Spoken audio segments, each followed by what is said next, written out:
My name's Jeff O'Keefe. I'm the Executive Director of Zen Peacemakers, and I know a few of you, and we've been together in a few other events. So, welcome for the first time, or welcome back if you are indeed returning. And we still have arrivals occurring here. And I don't want to take up a lot of the time here, but I just want to remind everyone this is the second in a series of three class offerings that we decided to do. We're calling core trainings, and you know this because you signed up for it. The first one was Introduction to Meditation that we did a month ago. We're trying to do these every month on the second Monday, so if that resonates, you can remember. Tonight, my friend Roshi Grover Genro Gauntt will talk about Introduction to Counsel. And some of you have probably done counsel, but if most of you have not, that'll be wonderful because this is a nice way to step in. And then, as a reminder, in a month, June 12th, Monday, June 12th, we'll do our third offering in this series, Introduction to the Three Tenets. And my concept for this was that these are free. They're only an hour. You can come to one and not the others. You can come to all of them. You can repeat them. We'll repeat the series of three quarterly. So if you want to come back, it'll be appropriate because in some cases we'll have different instructors for the same topic. So you feel free to join us again. So without any more of listening to me, let me hand over to my friend Roshi Genro, and I'll let him begin, and I'll mute myself. Thank you all so much.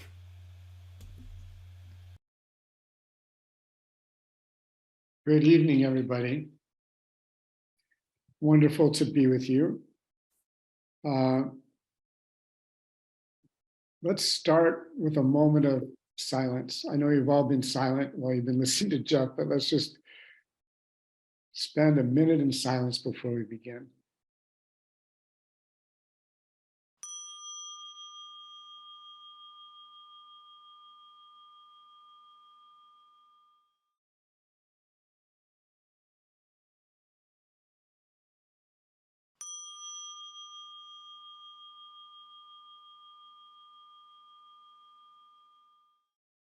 Thank you very much.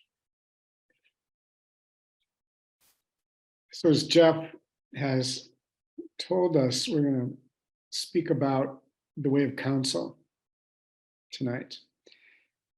And we've got several names on the screen that I'm viewing that don't have live images associated with them. So I'm going to ask the ones I can see, is there anybody here who has not participated in counsel before? 1, 2, 3, great. 4, wonderful. 5, great. So I'm glad we've got an opportunity to introduce counsel tonight. So the way of counsel is an ancient way of sitting in a circle and sharing ourselves deeply with one another in a way that we can truly be heard and appreciated by the others with us in the circle. So counsel certainly started thousands and thousands of years ago. People have been sitting around fires since the beginning of time almost. And this way of counsel that we practice comes from a history whereby the two originators of the counsel that we practice are Jack Zimmerman and Gigi Coyle. And they were members of the Ojai Institute in the 80s. And they did a lot of research and took the way of counsel primarily from Native American traditions, particularly from Lakota ways. And so they studied these ways and they talked with elders, and they came up with a way to sit in a circle and share deeply. So they wrote a book, and it's called The Way of Counsel, and it's still in print and available. So please feel free to find that and look into it. Much of what I won't say will be available there. So the Zen peacemakers have been doing counsel since, I believe, 1997. And it was in 1997 that Joan Halifax, Roshi Joan Halifax, came to New York, to Yonkers, where Bernie and the Zen peacemakers were at that time. And her father had just died. And so she came up to be with close friends and family. And during that time, she introduced counsel. And none of us had ever heard of it. Nobody had ever practiced it. And she told us that they'd been using counsel at the Ojai Institute for several years as a way to engender community, and actually as a way to work on problems and issues that the community faced. So communities have special interest in doing counsel because it's a way that people can be heard in a very civilized, open way. And when I speak of communities, I mean not only spiritual communities, but any organization, from corporations to families. Counsel can be used universally. So it's been a core practice in the Zen peacemakers since then.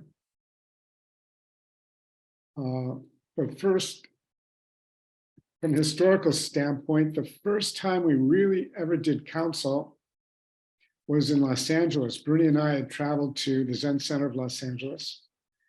And this is now 1997, 1998.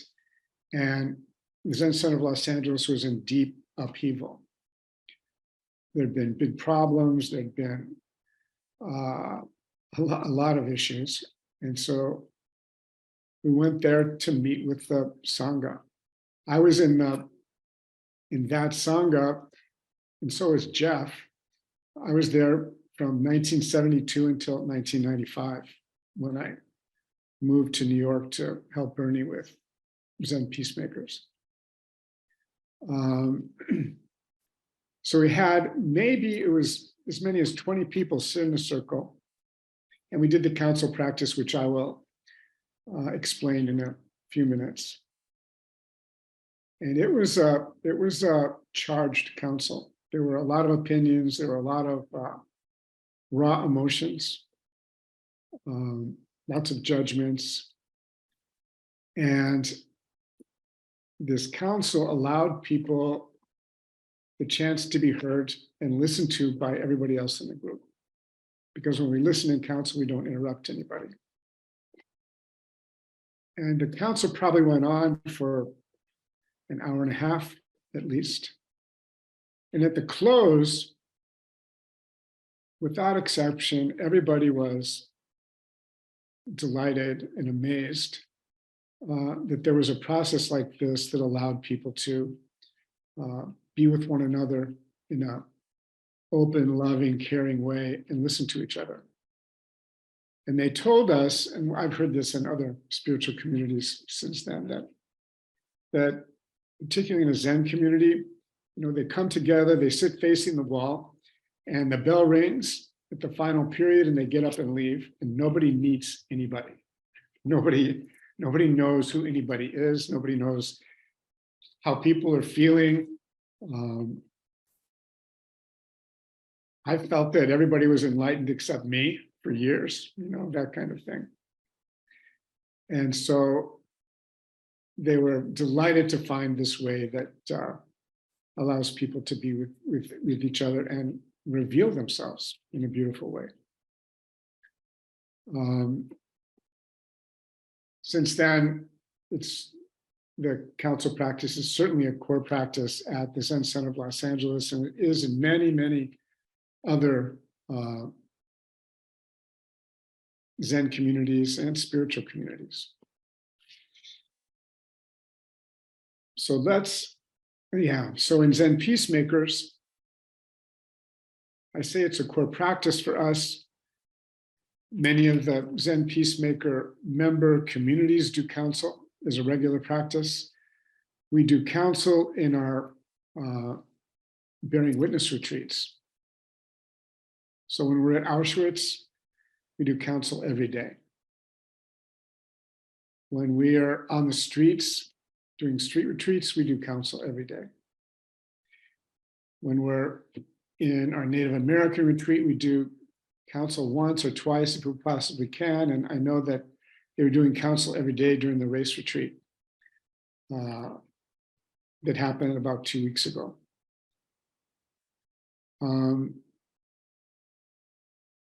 During these bearing witness retreats, we encounter things and people, situations that deeply move us, deeply call us into a place of not being able to put things together. So they raise a lot of emotions. They raise a lot of fear sometimes. And sitting together with people every day, having the opportunity to hear our voices heard and listened to by the people in the group is deeply relieving. And we discover that we're not the only one going through these difficult times and challenging times. And in fact, transforming times and enlightening times that always require some pain. And by the end of the retreats, the council groups that meet, within those council groups, the people feel closer than family. And there's an enormous amount of love between the people, having listened to each other in such an intimate way over the period of time we practice. So indispensable in our Zen Peacemaker work. So let's talk a little bit about counsel itself. Jeff, I see that there's some things in the chat box, but I'm not going to open it. So if there's anything you need me to know, just break in. I will. It mostly has to do with how people are able to see you. So nothing you need to do, Genro. Thanks. Thank you. So when we start council, all the people that are going to participate in the council sit ideally in a circle. Depending on where we are and what the circumstances are, we'll be on the ground in close contact with our Mother Earth. We can certainly be in chairs, and I would probably say the majority of councils happen with people sitting in chairs. We try to do it in a quiet place where there's not so much distracting noise or activity. And when we begin council, there's a facilitator, sometimes who runs the council, who holds the space, and often a co-facilitator, somebody assisting them. So just like we started this evening, the facilitator will ask the group to go into silence. In that silence, depending on the circumstances, depending on whether we're at the beginning of the day and I've just woken up and had coffee, or at the end of the day when we've been through lots of activities, that'll govern the amount of time we spent in silence. But silence is always a beautiful break between the activity that we're experiencing, the people around us, conversation, noises, images, all kinds of sensory phenomenon, and the noise in our own heads. So often the facilitator will do a slightly guided meditation, asking people to feel their seat, feel the ground and the earth below them, and begin to watch their breath, paying a deep attention to the inflow and outflow of the breathing. It brings us into a nice quiet space.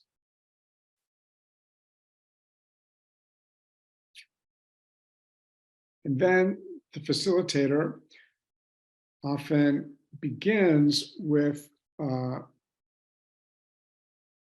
description of the guidelines for counsel. These guidelines, as I said earlier, come from Native American tradition and the practice as it's matured over the last almost 25 years since the beginning of our practice in Zen peacemakers. So there are 5 basic guidelines when we practice counsel. The first guideline is we speak from the heart. So speaking from the heart is quite different than the way we usually express ourselves. We're usually expressing ourselves from how we're thinking, what our position is, what our opinion is. We're speaking from our heads. We're speaking from things we've thought a lot about and have opinions on, positions on. When we speak from the heart, we're speaking from how we're feeling right now.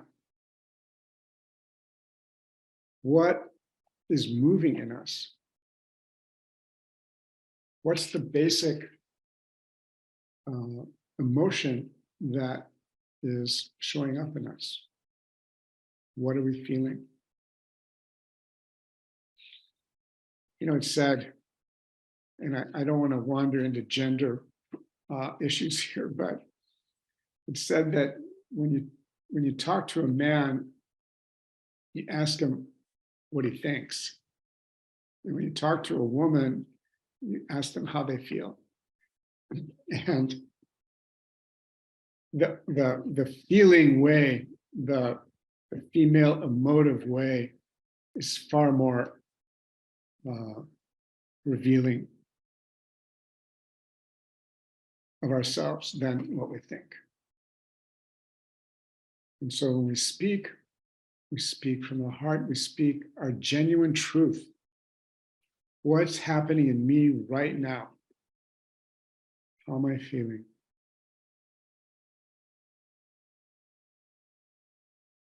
And when the second guideline is when we listen from the heart. In the same way, we speak about speaking from the heart. When we listen from the heart, we're not listening from the head. We're not listening from the mind that's analyzing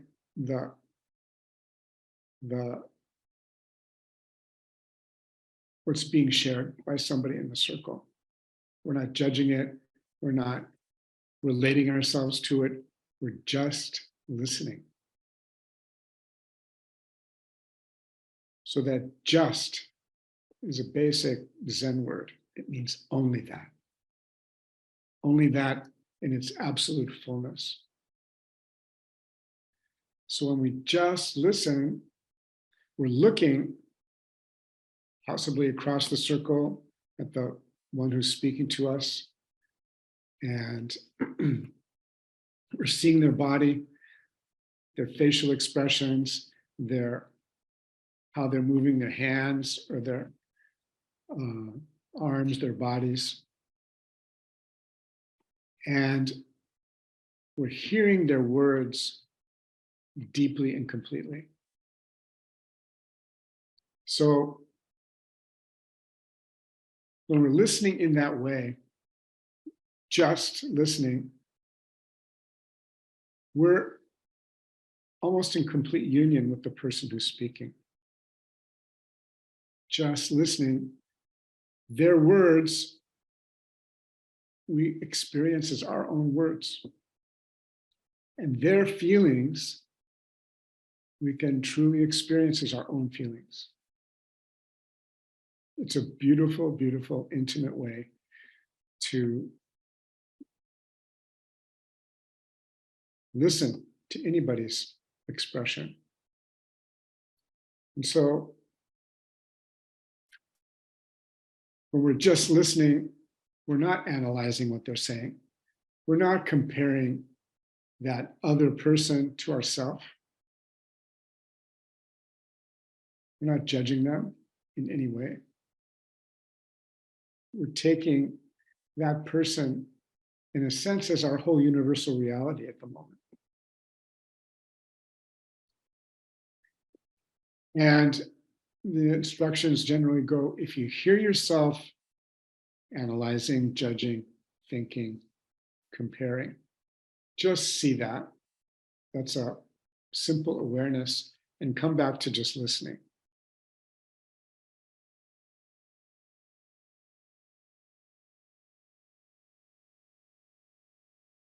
Just listening, and listening from the heart is a beautiful, beautiful gift we give to the person who's speaking, expressing their truth and their heart. Because when someone is speaking like that, and we're truly listening from the heart, they can feel it. They know they're being heard. And it's, as I said, a great gift. So many times, particularly in relationship experiences, we might hear our partner, whoever it is, saying something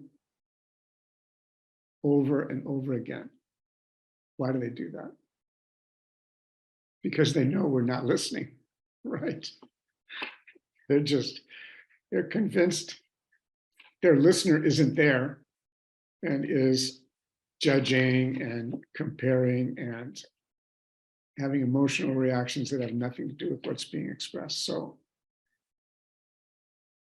I always tell people, when your partner, your child, your associate is speaking, try to invoke this practice of just listening. And you look into their eyes and simply listen without your facial expression revealing any adverse reactions you might have. And when we listen like that, the person feels heard. And that practice can be, you can practice that with the cashier at the market, with the person who's giving you their change at the drive-in fast food place, anybody that you encounter, you can come into friendship with in a very short time by just letting them know they're being heard. So listening from the heart. So the third council guideline is spontaneity. So when we spoke of speaking from the heart, we say we speak from how we're feeling right now. And it's a simple instruction. How are you feeling now? But when we're sitting in council, particularly if we haven't practiced council so much, it's a very common experience to be nervous about when it's my time to speak. What am I going to say? How am I going to express myself? I don't like to talk about myself, right? So the challenge is to, when we hear ourselves preparing to speak, to see that and go back to listening to the person who's speaking at that moment in the circle. In other words, shut up and listen, right? Pay total attention. Because I'm sure you've all experienced this to some degree or another. When somebody's talking and you're the listener and they're expecting your attention and you're not there, you're either thinking of an argument or why they're wrong or why they're right, or you're simply out of town, thinking about something else completely. If we're doing that, like I said before, we haven't heard a word that person said. We can't hear if we're thinking. Thinking overrides most of our senses. So we're listening, we're just listening, and we're not preparing what we're going to say. Fully trusting that when we use a talking piece in counsel, so it might be a stick, it might be a mala, it might be anything. We're holding on to that talking piece. And when we get that talking piece, we take a moment to see where we are. What are we feeling now? How do I feel now? It's not going to be how we felt when the facilitator said, we're just going to go around the circle and everybody's going to tell us briefly, how are you feeling right now? It's called the check-in round. And everybody, thinks, well, I feel like so-and-so right now. So I'll share that. But by the time the talking piece comes to us, the highest likelihood is we're not feeling like that anymore. We've been moved by what everybody else in the council circle has shared, unless we're the first one. And I always ask the facilitators to be the first to share. So we take a moment and check in. And check into our gut, check into our heart, and see what we're really feeling. And we share that authentically. We share our truth in the moment. So we say, speak spontaneously. It means no rehearsal.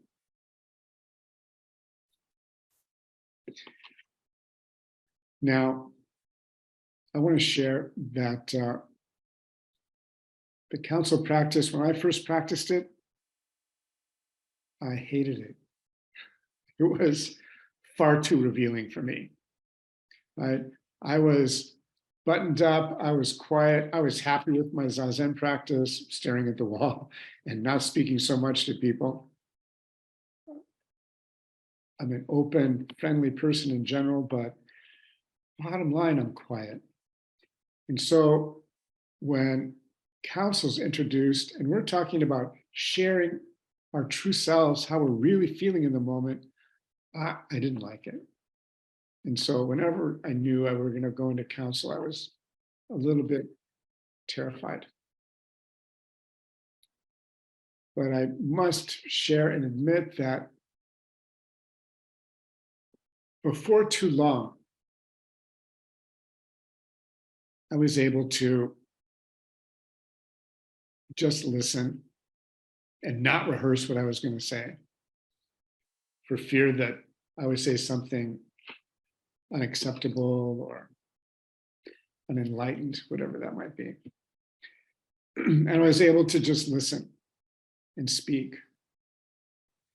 And I have no idea how many councils I've been in the last 25 years, but it's quite a few. But before too long, I realized that I could trust myself, that there would always be something to say, genuine and heartfelt, and I didn't have to rehearse. And in fact, I learned the lesson so well that I became a natural public speaker because I wasn't afraid anymore of sharing how I felt in the moment. And public speaking, if we're really doing it in the right way, is always in the moment, is always responsive to the people that are listening to us. And in that way, it's moving. If we speak from prepared notes or a speech, the audience is lost in the very first sentence because they know it's not genuine. It's not coming from your heart. But if it's really coming from your heart, everybody's leaning in their chairs to listen what might possibly be shared. So, yeah, in a way, that was a great benefit of my counsel practice. And now I have to be careful about how much time I'm taking when I'm speaking. I have to limit my exuberance. So, spontaneity. The fourth counsel precaution guideline is we don't speak across what we call the children's fire. That children's fire is language taken from probably Lakota ways. And so I'll speak about it in a few minutes about how we do counsel. But there's always a candle or a fire at the center of the circle we're sitting in. And that fire, we talk about the children's fire, represents 7 generations down the line. And if we speak across the children's fire, that means if when it's our time to speak, we're arguing with somebody in the circle, or we're judging them, criticizing them, that puts the fire out.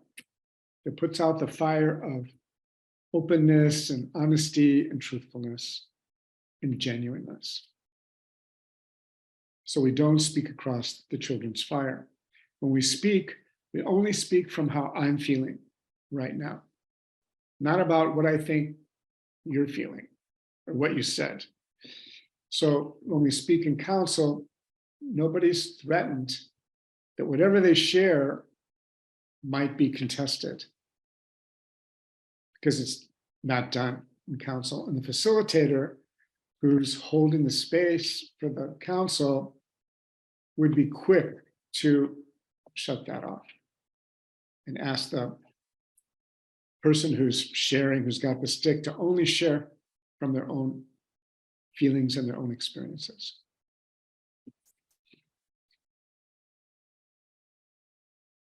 So, in addition to one more counsel guideline that I'll share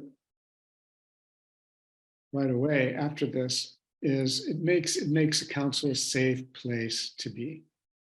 It makes counsel a safe place to share how we're feeling, what's going on with us, our real truth.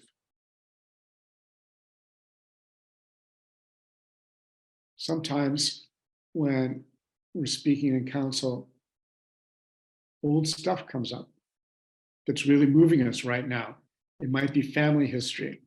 It might be personal history that caused a lot of pain, trauma. Those things do come up in counsel. And knowing that nobody is going to judge us in counsel for what we've said or what we've expressed gives us a safe place to share what we're really feeling. I often say counsel is a place where when we're asking people to share how they are, they don't just say, I'm fine, right? Whenever I hear somebody say, I'm fine, I often let it go because, of course, a normal conversation, you don't dive deeply, but I know that's not the truth, right? Fine just isn't an emotion, right? As far as I know. So how we're feeling uh, can be expressed in counsel without reservation. So we don't speak across the children's fire, we only speak from our own position. The next counsel precaution guideline is confidentiality, really important. When we're in counsel, everything that's said in the counsel circle while we're in counsel, from the time the candle is lit until the time it's put out, ending the counsel period, everything is confidential. We do not share what anybody said in counsel. We don't share with anybody that was not in the council, and we don't even share with the people in the council.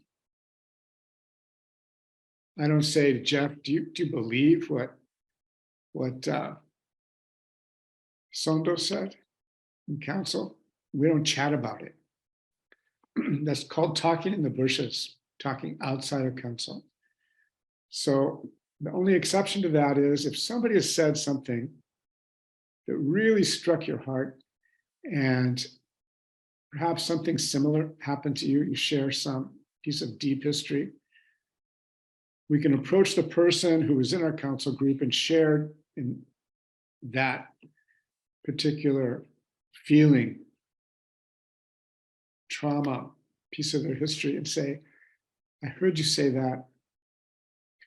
I'd like to share something that came up from me. Is it okay if we talk about it? So we're asking permission of the person who shared before we go any further. And if they say, no, I just kind of like to leave it, then that's it. We just let that be. But it does open a door that we can share if there's mutual agreement.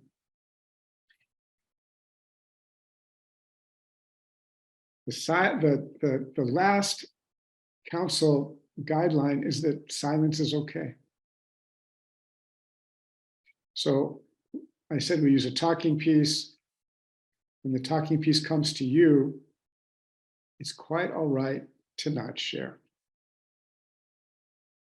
It might be because whatever's coming up for you feels just too delicate to share in the moment.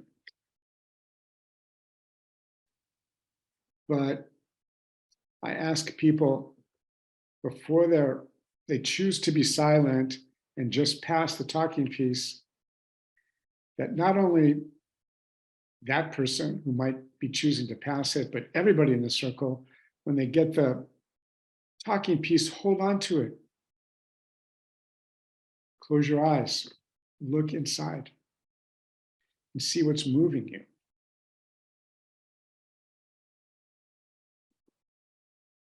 Before you share. It wouldn't be something that you rehearsed, it'd be something right now in the moment. So it's illegal to rehearse being silent, right? It's like, I'm not gonna share when it comes to me. So that's rehearsing being silent, right? It's not okay. You've got to look inside and see what might be there that might be shared. So silence is okay. So the facilitator's role. I said in the beginning, there's a facilitator who's holding the space for the council, keeping it safe, describing the council rules, regulations, guidelines, precautions. And yeah, simply holding the space in a good way that people feel comfortable to be there. And they feel confident that the council regulations will be kept. So the facilitator is a full participant in council. as I said, the facilitator will open the council. Once we've opened the circle, I'll speak to that in just a minute. But the facilitator will say, we're going to do sharing around this particular topic. There'll be a theme set somehow. The facilitator's responsibility is to always keep people confident that they know what we're going to be sharing. They know what issue is going to be explored.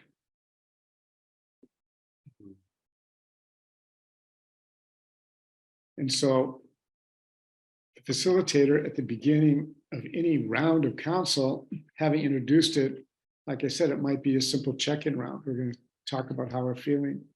The facilitator goes first. He doesn't hand it to somebody else to do the first sharing. It's always the facilitator in my rules. And having taken that responsibility, the facilitator's probably been talking for 10 minutes, explaining council rules and processes and all that, is silent, checking into his or her own heart, soul, to see how, and then they express how they're feeling in a way that's genuine and revealing and open and clear, setting an example for everybody else in the group. And the facilitator will direct how the council evolves. There might be a second round. There usually is a second round. There might be a round where people have the opportunity to share what's coming up for them because the talking piece has been put in the center of the circle.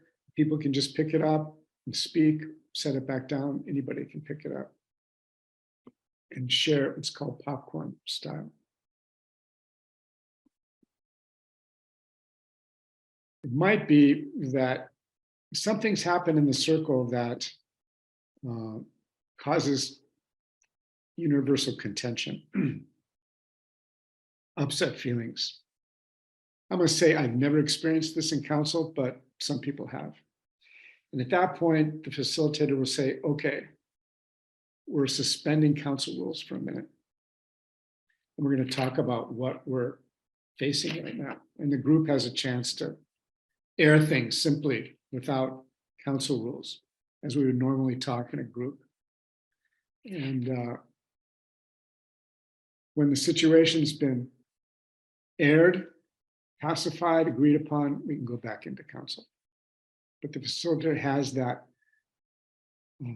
ability and responsibility to cut council off and continue in a conversational way.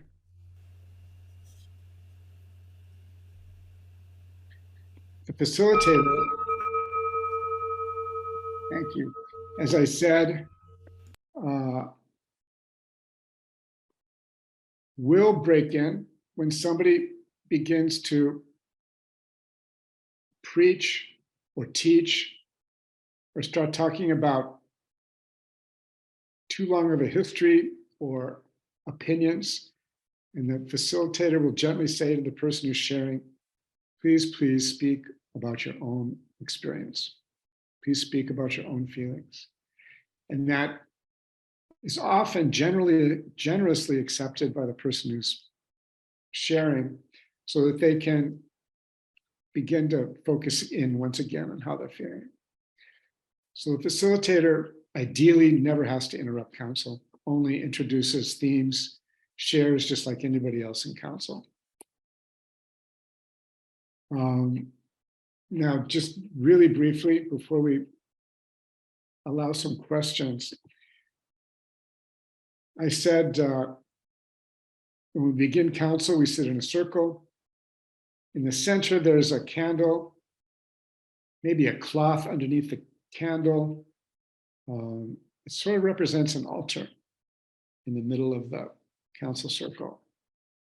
The talking piece will be there, whatever it is. And I often ask people to make additions to the altar from something personal of theirs. It might be another talking piece that they brought. It might be a mala. It might be a watch. It could be anything personal that they're invested in the council circle on the altar that we've created. And then the facilitator asks someone in the group to make an invocation of spirit.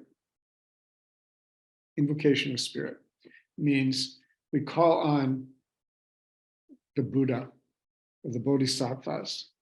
We call on God, call on Christ, call on the saints. We call on angels, protectors, defenders, guardian spirits. Whoever somebody would like to call in to be our guardian, guide, and helper to help the council function in a beautiful way through the time we're together. Somebody does that. And when they finished making their invocation, they light the candle that's at the center of the circle. And with that, council begins. So we say that when the invocation is made and the fire is lit, we've created a sacred space. We created a holy space. And by keeping the council precautions, sharing from the heart, listening from the heart, that sacred space is maintained.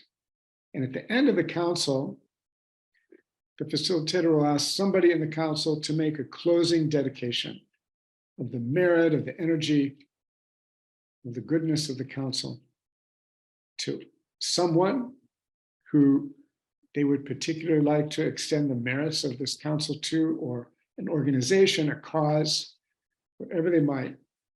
So they'll make a closing dedication. And when they do that, they blow out the candle. Sometimes I ask everybody in the circle to make a dedication. And then we all get down on hands and knees, particularly after COVID, and blow the candle out together. It's a beautiful way to end. So at the end of council, we've closed our sacred space and we're back to reality, although we've never left it. So that's a little bit about council. And so I'd like to open the space to questions. Questions, comments. What are you feeling now? Please feel free to share. So I'll ask Jeff to watch the big screen and see if anybody's got anything to ask or share. Yeah, we can see everyone. So if you have a question or a comment, just wave your hand and we can call on you. Great, thanks for attending. No, I'm kidding. Dina, yes. Please, is it Dina? Yes, hi. Yes, it's Hi. Dina. Thank you for that introduction, Grover. And my question is about, I think I heard you say at some point that the facilitator introduces a topic. Right. And or that it might be a simple check-in around how folks are feeling. So that piqued my interest. I imagined that council would always just be like, okay, what's up? Like what someone is feeling in that moment. So I'm curious about the introducing of a topic. Sure. So at the beginning of the council, we generally do that check-in. How are you feeling right now? What's going on in you right now? And as I said, it gives people a chance to be honest about how they're feeling in the moment and really share. They're not just going to say, fine, everything's okay, I'm good. You know, there are many new ways to respond to that question, how you doing? So that's the first round. Often, as I said, when we're in our bearing witness retreats, our feelings run much deeper than we can talk about in the brief, how are you, weather check round. When the facilitator often says, I don't want you to go too deep, I just want you to tell us how you're feeling in this moment, just a few words. Pardon me. And so in the second round, the facilitator will say, we've been going through a lot, we've seen a lot, we've heard a lot, we've felt a lot, we've been moved deeply. So please, let's take this round and take your time. Please tell us what what's moving you deeply in this retreat. How are you feeling? So yeah, it is about how we're feeling right now, always.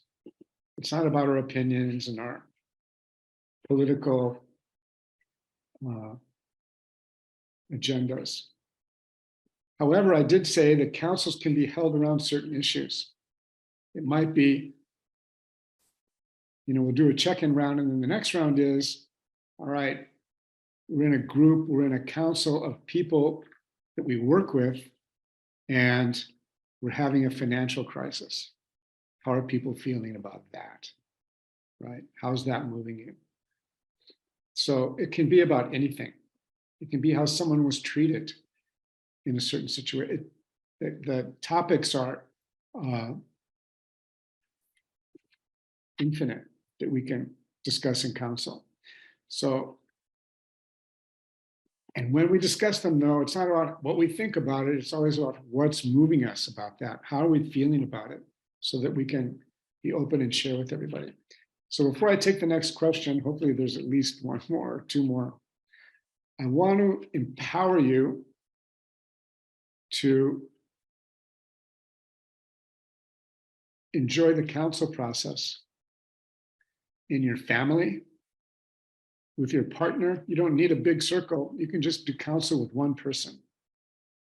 It's very powerful to do it with somebody who we're close to and we don't often have the opportunity to really share deeply with. So we can agree to go into council and listen and share from the heart. And it's a very powerful, moving way to be with anybody. It can be done with a family. It can be done in your working group. It can be done in your spiritual group, whatever group you might be in. I encourage you to try it. Now, this isn't saying that I'm approving anybody to be a facilitator for a group in a bearing witness retreat or in a serious situation, because it does take experience. It does take a certain amount of awareness and fluidity to be able to hold a group. But I encourage you to do it with the people that are close to you. Give it a chance. And another thing is these council precautions, listening from the heart and speaking from the heart, not judging, not criticizing, confidentiality. These are guidelines for our life. They're the way we should be, try to be, strive to be with everybody who comes through our temple gate. That means into our heart, in our experience. Share from the heart, be real, be who you are. And if we really do that, we'll find out that our spiritual community includes everybody in our experience. They may not be sharing from the heart, but if we do, it gives them that opportunity. So try it out. I see Maureen, you've got your hand up. Maureen, if Please, you please. unmute, go ahead. Maureen. Hi, thank you. I want to just follow up on some of Dina's question. Also, Dina's in my Sangha, and I didn't expect to see her here, so this is very sweet. If there's, a difficulty in a community, an issue, a conflict or something, do you announce we're going to have might you announce that we're going to have a council about X or? Absolutely, sure. Yeah. Be very clear. It's not a Yeah. surprise, right? You Right. want people to come in knowing, yeah, we're going to discuss this. And Right. this is a beautiful way to do it. So yeah, don't surprise people. Give them. I guess a follow-up question is, how do you train a community in council? If you're just beginning. You just do it. Okay. Just do it. And if you're going to start off and raise this great potential with your community, you tell them that, look, I haven't done this much, but I fully trust it. And I really suggest we try it. And I'm going to do the best to hold the group in the best possible way. And let it go, right? Go for it. And people that have never been that way with each other, to really listen from the heart and speak from the heart, it's a big heart community opening process that can only have good effects. Thanks for your question. Yes, sir. Sondo. Nenge, thank you. Genro Roshi, thank you for this wonderful teaching. This is really wonderful to hear this, and I loved how much you stressed listening versus speaking. I think most of the talk was about listening. And what I wanted to ask was about the relationship of counsel to decision making, because it sounds to me like for practicing, in a board or a council of priests or a meeting or whatever where decision making is involved, it sounds to me that is separate from the council process. And I wondered if you'd comment about the relationship between council and decision making, or if there isn't one. No, there's a relationship for sure. Thank you for the question. Because I said we're going to be talking about potentially concrete issues. I think we need to make it clear that the purpose of the council isn't to arrive at a decision. It's to openly share how we're feeling about this issue, so each of us can hear where we're coming from. And then, we can ask in advance the executives or the board or whoever it might be, to listen deeply. Hopefully they're in the process. And so that the decision that's made will reflect and hold the feelings of the people that have been expressed. Hopefully it'll be a major contributor to the decision, but no, we don't hold council to make decisions as such. Is that clear enough? And sadly, I need to step in here. Part of my role is to watch the clock, but the other side of that is happily, I can share with you, Zen Peacemakers offers counsel online pretty much every week. And as many of you know, because you are Zen Peacemakers members, being a member is free and easy. It's click, click, click, 15 seconds worth of entering your name on the website. And our councils are open to everyone. In fact, tomorrow at noon U.S. Eastern Time, we have a general council that's open to everyone. That'll be facilitated by Deborah Stewart, who Roshi Genro knows, and I've been in Deborah's councils before. One of the answers to the question that someone asked about, how do you learn to do this? I like Genro's answer, which was, just go do it. But it's also to be in council with people who are really good at it, and you kind of learn the flow and how things go, and so one way or another, you're all invited if you'd like to join council tomorrow at noon Eastern Time. It's wide open. A week from Friday, we have women only council, and I know we have a lot of women in this meeting tonight. And it's usually facilitated by Roshi Barbara Wegmuller from Switzerland or Kathleen Batke from Germany. And that is a council that is very popular. And I wouldn't be surprised if some here on this call tonight have been in that council. And then we do another topical council focus with mental health professionals once a month with Iris Katz from Tel Aviv. And that's on our calendar also. So everyone is invited to come to council every week if you like. And Genro and I are going to be talking about some ideas. He doesn't know this yet, but some ideas to sort of expand our council offering, perhaps topically. So stay tuned for that. So, and I went over a little bit. I want to sincerely thank my friend Genro for leading this. It was terrific. That was really a wonderful introduction to council. And I want to thank everybody for staying here until the very end. And tonight we heard about council. Please come back and do council. And I agree with Genro. It's I don't want to sound hyperbolic, but it's a life-altering practice. It's really profound, I have found.